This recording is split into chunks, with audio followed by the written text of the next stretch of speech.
dili man na tinuod. Kay ang mga pari ra daw ang may katungod nga mag-istorya. Ay na, dili guna sayop, guna dako kay na, very wrong kayo na siya. Mark 16:15 ingon dra nga, go to the world and preach my word in all creation. Isangyaw ang maing balita sa tanan nga naay kinabuhi in all creations. Okay? Ula giingon dira nga ang mga pari ray mo sangyaw, kita tanan giawhag. Mao ni resulta nga igo ka lang magbasa unya pagkahuman wala ka nakabalo sa background or walay gitawag og nagtudlo nimo. Nganuman kay nahulog ba nga ang imuhang kaugalingon instead of ikaw ang mopagawas sa meaning sa nakasulat sa balaang kasulatan, ang imong gihimo imong gisulod ang imong kaugalingon sa gitawag og sa Biblia. Musugot nag sa dili, Malakay chapter 2 verse 7 gani iyahang tawag ining gi-post sa iyahang tawag ining screen nga katungdanan sa mga pari ang pagtudlo sa kaalam mahitungod sa Dios kay sila mauman ang mga sinugo sa Ginoo nga labing amahanan. So butit pasabot kung tan-aw na to ang balaang kasulatan, ang ordinary tawag ining minister and preacher mga pari. Musugot nag sa dili mao na nakasulat sa balaang kasulatan. Wa gingon dia sa balaang gingon dia sa balaang kasulatan nga tanang tao gisugo sa pagwali, no. No sir, no ma'am. Wala giingon din na sa balaang kasulatan. Ang giingon din na sa balaang kasulatan, makita nato nga kabubuton sa Ginoong Dios nga ang unang mutudlo concerning sa iyahang gitawag og pulong o concerning sa iyahang mga pagtulunan mga pari. Kay again, kay sila mauman ang mga sinugo sa Ginoo nga labing gamhanan.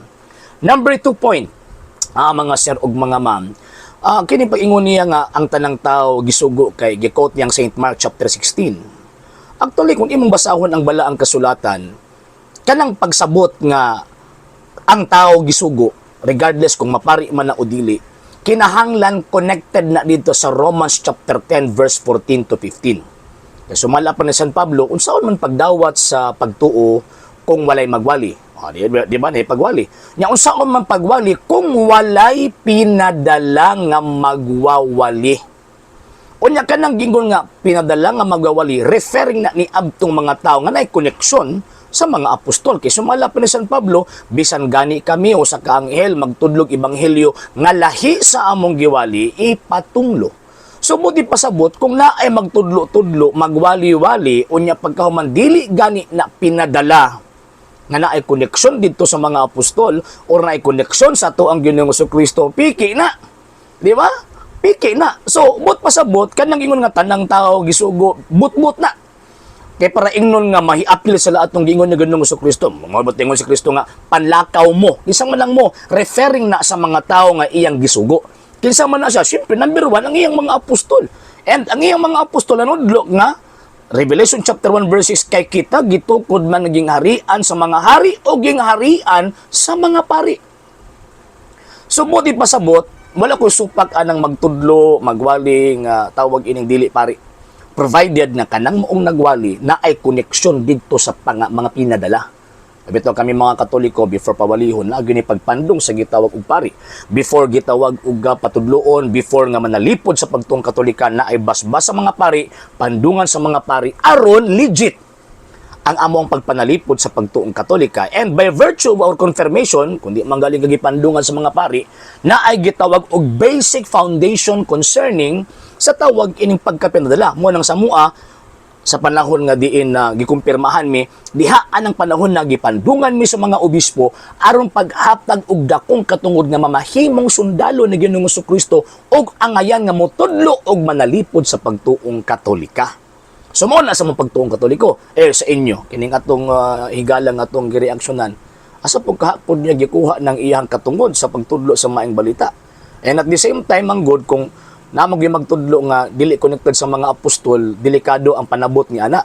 Di ba? Delikado ang interpretation ni ana concerning sa nakasulat sa balaang kasulatan. Subot pasabot walay garantiya nga makadawat ang insakto nga interpretation sa nakasulat sa Biblia kung ang nagtudlo walay connection or dili gipadala. So mo na mangita gid ta adtong tawag ini mga tawo nga gipadala or naay connection sa mga apostol aron makasiguro ta nga ang teachings nga ato ang gitawag ini gidawat gikan gid mismo sa mga apostol ug ni Ginoong Hesukristo. Muna pamutbot ning mga migo na to nga mga tagak o mga sulpot nga ingon sila nga gisugo ta sa pagwali, wa mo magisugo. Buot-buot ra na ninyong apil-apil mo ana. Og dili kami gisultian ni ana. Ang gisultian ni ana kadtong mga gisugo, kadtong mga gipadala. Og walay laing pundok kon iglesia ang gitukod sa tong Ginoong Jesucristo nga nagbitbit ni anang maong otoridara kanang ang katungod walay lain ang Santa Iglesia Katolika Apostolika Romana. Kung gawas ka ni ana imuhagin ng kalabanan ng simbang Katolika, bot pasabot dili kay ni Kristo. Og kabalo man ta nga kung dili kay ni Ginoong Jesucristo ang gipanag-iyahan kasyawa. Sa hindi pa po nakapag-follow sa mga pages po natin, i-follow niyo po yung mga pages po natin, RJ Horolanciano II TV Apolia Punto Argumento page, Kuya Apologies TV page, and RJ's Vlog 2022. And pwede rin po kayo mag-send po dyan ng Facebook stars. And also, sa atin po mga channels, sa hindi po nakapag-subscribe, i-subscribe po ninyo yung mga channels natin, Dalay Catholic, Apologies International Official, RJ Santo II TV, Kuya Apologies TV, and Barrio Kawayan Religious Forum. And pwede rin po kayo mag-send po dyan ng super sticker, super chats, and super thanks. And maraming salamat po sa mga kapatid at mga Katoliko na ulis pong tumutulong sa programa po natin. Maraming salamat po. Nang dahil po sa tulong at suporta po ninyo, ang programa po ito, until now, andito pa rin po sa social media. And until now din po, nangangailangan pa rin po tayo sa tulong at suporta po ninyo dahil wala po kami magagawa rito mga sir, mga ma'am, kung wala po yung tulong at suporta po ninyo. Sa gusto pong tumulong, sa gusto pong sumuporta, pwede po ninyong ipadala ang tulong at suporta po ninyo sa pamamagitan po ng ating mga account numbers dyan po sa ating pong screen. And pwede niyo po kaming i-message sa ating pong page kung via remittance po yung papadala po ninyo. Maraming salamat po in advance.